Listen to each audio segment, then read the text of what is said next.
একজন অভিযোগের কারণের জন্য একজনকে কিন্তু আজকের জন্য অফ করা হচ্ছে, কারণ এই ধরনের কোনো অভিযোগ যাতে না থাকে সেটা আমরা চাচ্ছি এবং স্বচ্ছ ভোট করার জন্য চেষ্টা করতেছি। অতএব আপনাদের প্রার্থী যে এখন খুশি সবাই,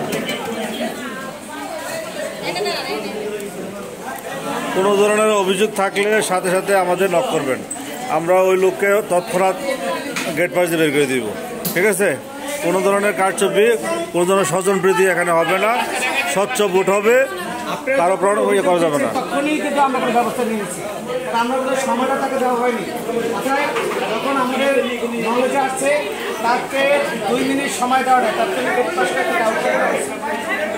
আমরা চাচ্ছি এখানে সুষ্ঠুভাবে যে নির্বাচনটা হয়, আমরা বাংলাদেশ কীভাবে সুষ্ঠু নির্বাচনের যে পরিচয় করতে যাচ্ছিলাম এবং করা সম্ভব আমরা যদি সম্মিলিতভাবে কাজ করি। কিন্তু আপনারা মনে কোনো হওয়ার কিছু নেই, যদি আরও কোনো সমস্যা থাকে যে বলতে পারে, আমরা এর ব্যবস্থা নেব।